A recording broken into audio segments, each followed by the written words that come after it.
Hey there guys, welcome back to another tutorial. Today is a really short tutorial. We were talking about something yesterday in my Discord server and I figured I haven't really done a tutorial about this particular subject, so let's do that. Today I want to talk about the importance of flipping the phase.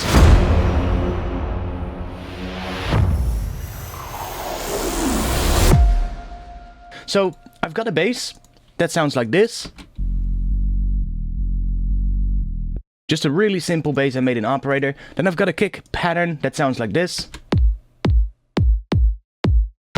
Just a really simple kick pattern, and then just some hats, so altogether that sounds like this.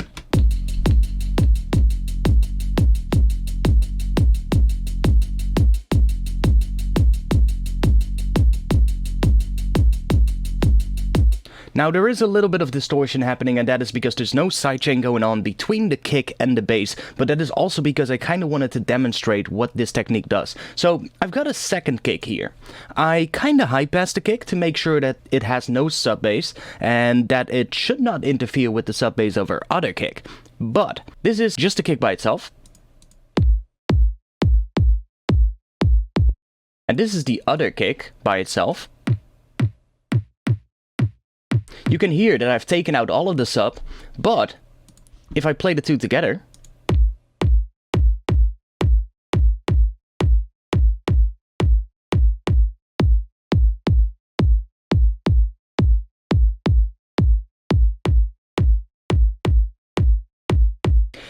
I mean, it doesn't sound that bad, but I do feel like the kick kind of loses power. It doesn't sound as powerful when the second layer is added, which is kind of weird, because you would think if you add another layer to your kick, it would become more powerful, right? Well, that's not always the case. I've zoomed in on the two kicks, and let's have a look at what this does. So when you look at the phase of a sound, you can see the waveform going up and down, right?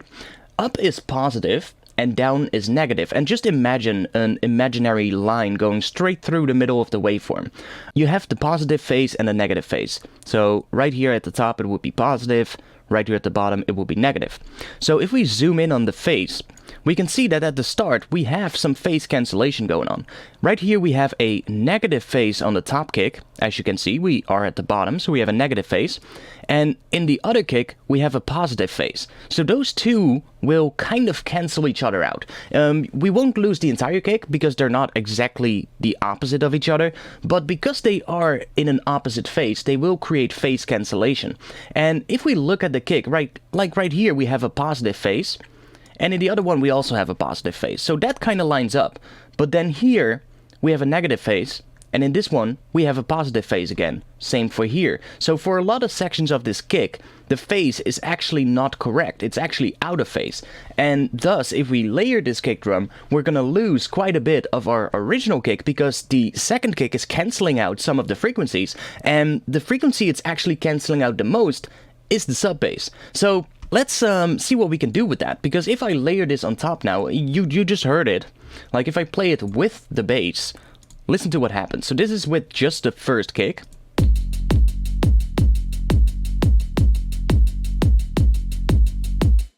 And this is with the second kick.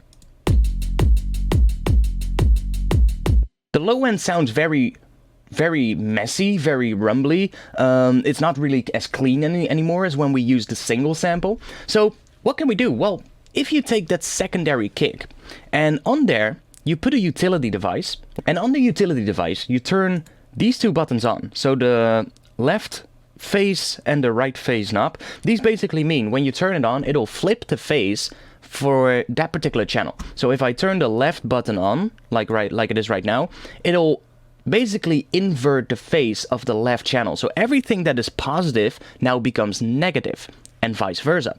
So if I do that for both the left and right channel, it'll basically flip the phase of the entire kick drum. So everything that was negative now first, that is now going to be a positive phase. So remember, when we zoomed in on the kick, that we had sections where, for instance, here we have a negative phase, but here we have a positive phase.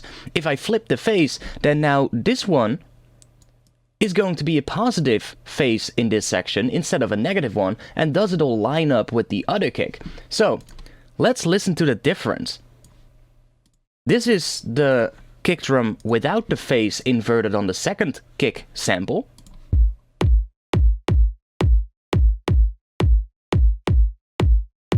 And I'm going to flip the phase right now. Let's see.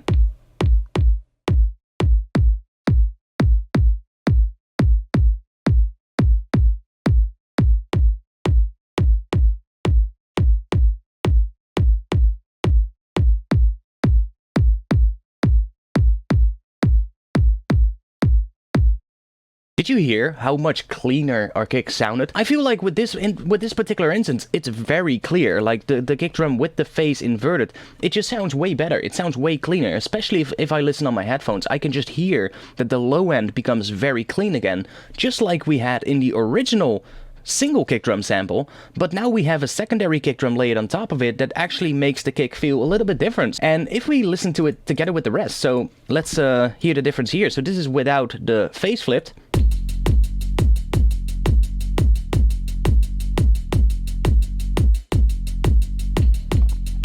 And then this is with the phase flipped.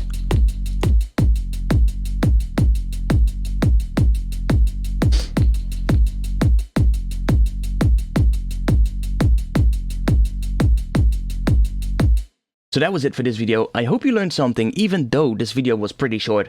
I've done a longer video earlier this week, so I thought I want to do a bit more of a shorter video as well. I kind of want to do more shorter videos every now and then because I feel like they do kind of do pretty good on YouTube. So yeah, if you learned something, then please subscribe to this channel. I'm trying to get up to 100,000 subs, and in fact, we're just about to break the 60,000 mark. So if you guys could all subscribe and help me out, that would be awesome. So if you want to be a member of my Discord community where we talk about music production, talk about plugins, talk about all kinds of genres, then check out the invite link below this video in the description and join the Discord server. I would love to see you guys there and have a chat.